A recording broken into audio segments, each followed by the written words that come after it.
Europe 1, bonjour, le journal des sports.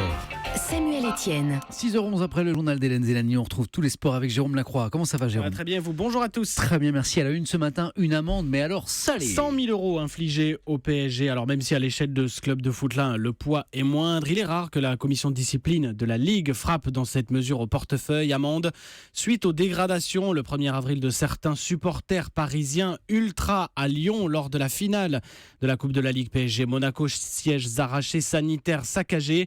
S'ajoute à cette sanction la menace de la fermeture de la tribune où ces ultras s'installent au Parc des Princes, la tribune Auteuil. Fermeture avec sursis sur 2 matchs. C'est en fait le premier couac avec ce groupe de supporters chassés il y a 7 ans. Ils sont de retour depuis quelques semaines et c'est bien un sévère avertissement que la commission de discipline et son président Sébastien Deneux ont tenu à envoyer.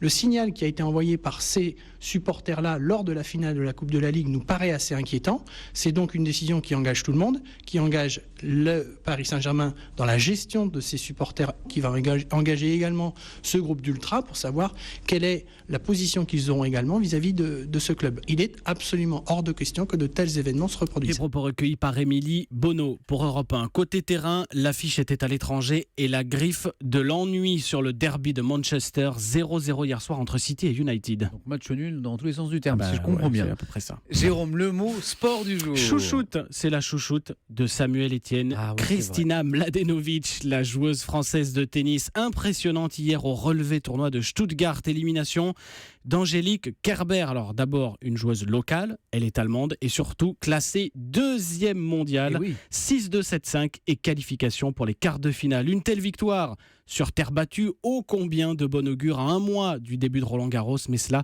ne doit rien au hasard, a dit Kristina Mladenovic aux télés internationales. C'est mon but. La terre battue, c'est ma surface favorite. Ces derniers temps, j'ai beaucoup progressé, à Roland-Garros notamment. Je sais que l'attente du public y est toujours très forte, mais je me suis vraiment bien préparée. Du coup, je réponds présent à tous ces grands tournois. Et par ailleurs, toujours lors de ce tournoi de Stuttgart, Maria Sharapova continue son parcours de retour après 15 mois de suspension pour dopage. La Russe, elle aussi, en quart de finale. Elle a battu hier sa compatriote Makarova côté messieurs et à Barcelone. Quart de finale également pour Andy Murray et Rafael Nadal. Enfin, Jérôme, votre histoire du jour. C'est l'histoire d'Aristide Barrault. Son nom ne vous dit sans doute rien. Rugbyman ancien, notamment du Stade français. Un jeune homme meurtri par la folie terroriste. Il était au Petit Cambodge le soir du 13 novembre 2015. Lourdement touché au poumon et à une jambe. Il a tout tenté pour se reconstruire par le rugby, jouer encore malgré les douleurs de ses blessures difficilement compatibles avec l'intensité physique de son sport.